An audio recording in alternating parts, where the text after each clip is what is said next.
गाडगीळ आणि sons limited 1832 पासून। अतिवृष्टीमुळे झालेल्या नुकसानीवरून भरीव मदत करण्यासाठी राज्य सरकारने केंद्र सरकारकडे मदत मागितली आहे। मुख्यमंत्री देवेंद्र फडणवीसांनी दिल्लीत पंतप्रधान मोदींची या संदर्भात भेट घेतली। त्यानंतर अधिक मदत करणार असल्याचं आश्वासन मोदींनी दिल्याचं फडणवीसांनी सांगितलंय। पाहूया। जेवढी जास्तीत जास्त मदत करता येईल ती मदत करण्याचं आश्वासन देखील माननीय प्रधानमंत्री मोदयांनी त्या ठिकाणी दिलेलं आहे। महाराष्ट्रात अतिवृष्टीमुळे झालेल्या नुकसानीची माहिती मुख्यमंत्री देवेंद्र फडणवीसांनी पंतप्रधान नरेंद्र मोदींना दिली। दिल्लीमध्ये मोदींसोबत फडणवीसांनी जवळपास 1 तास चर्चा केली, ज्यात महाराष्ट्रामध्ये 50 लाख हेक्टरवरील पिकं नष्ट झाल्याची माहिती फडणवीसांनी मोदींना दिली। शेतकऱ्यांना मदतीसाठी राज्याच्या एसडीआरएफ मधून 2215 कोटींचा निधी देण्यात आला, पण भरीव मदत करण्यासाठी राष्ट्रीय आपत्ती व्यवस्थापन निधीमधून अतिरिक्त निधी मिळावा अशी विनंती मुख्यमंत्र्यांनी पंतप्रधानांकडे केली। आम्हाला एनडीआरएफच्या माध्यमातून भरीव मदत करा आणि जेवढी जास्तीत जास्त मदत करता येईल तेवढी मदत आपण करावी।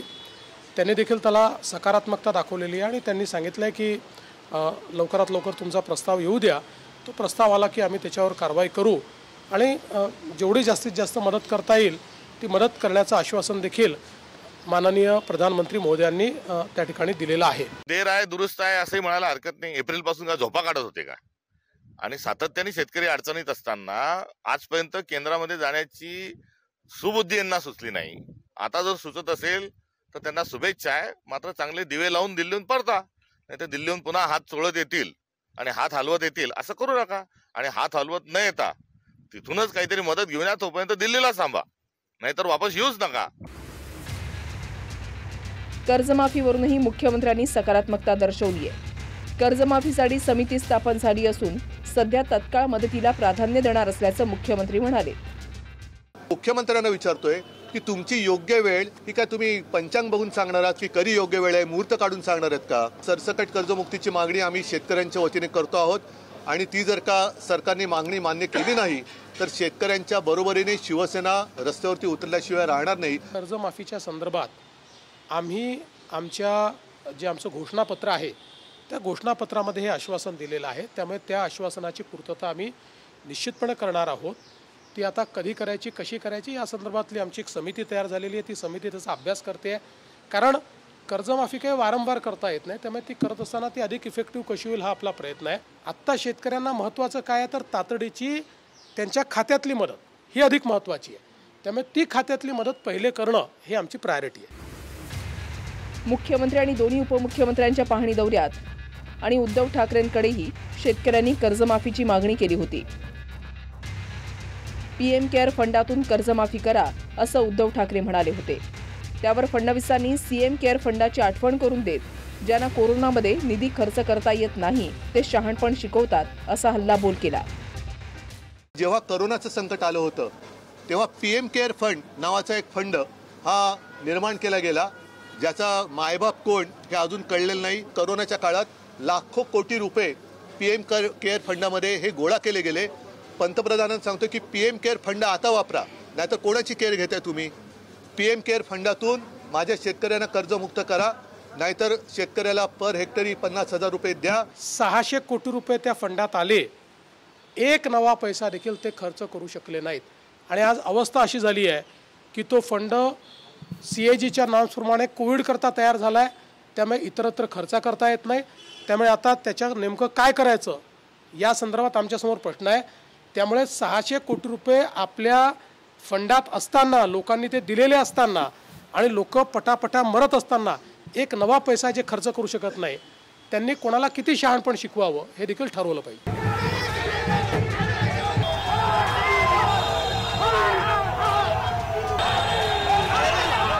इकडे कर्जमाफी आणि ओला दुष्काळ जाहीर करण्याच्या मागणीसाठी अमरावतीमध्ये काँग्रेसच्या कार्यकर्त्यांनी भाजपचे प्रदेशाध्यक्ष रवींद्र चव्हाणांचा ताफा अडवण्याचा प्रयत्न केला। घोषणाबाजी करत कार्यकर्ते रवींद्र चव्हाणांच्या ताफ्याला आडवे गेले।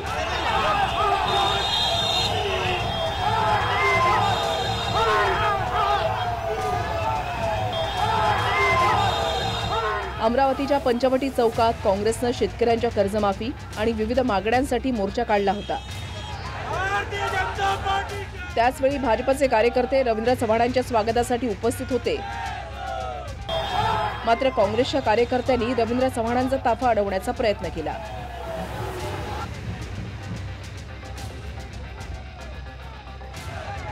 काँग्रेसच्या कार्यकर्त्यांनी रवींद्र चव्हाणांचा ताफा अडवण्याचा प्रयत्न केल्यानंतर भाजपचेही कार्यकर्ते आक्रमक झाले।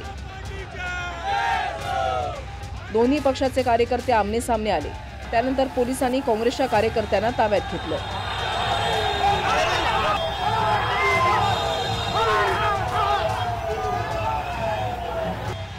रवींद्र चव्हाणांच्या ताफ्यात भाजपचे खासदार अनिल बोंडेही होते।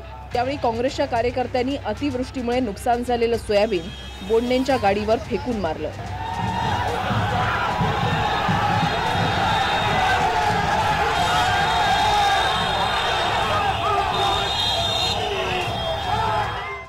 काँग्रेसची कृती योग्य नाही आहे। आमच्या पक्षाचा प्रदेश अध्यक्ष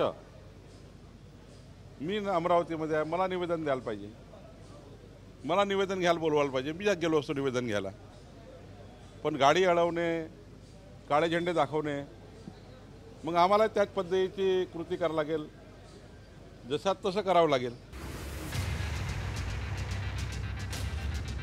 तर सोलापुरामधल्या कारी गावात मंत्री भरत गोगावलेंचा ताफा शेतकऱ्यांनी रोखला। शेतकऱ्यांना 50,000 हेक्टरी मदत करण्याची मागणी शेतकऱ्यांनी केली।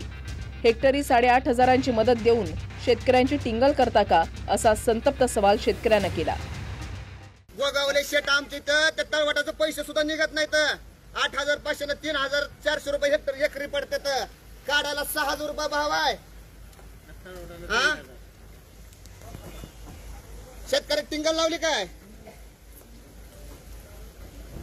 करू द्या इथं त्यांनी घोषणा 50,000 रुपये हेक्टरची। शेतकऱ्याच्या हाती काही शिल्लक राहिलेलं नाही। पिकाच्या पिकं वाया गेली आहेत। त्यामुळे शेतकऱ्याला भरीव मदत करण्याची गरज आहे। दिल्लीहून प्रमोद जगताप, अमरावतीहून स्वप्नील उमपसह सागर सुरवसे, TV9 मराठी, सोलापूर।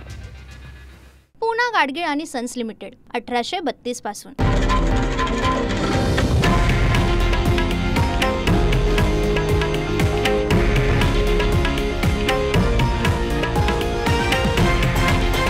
हे आहे देशातील नंबर 1 न्यूज नेटवर्क आणि आपण पाहत आहात TV9 मराठी, एकमेव।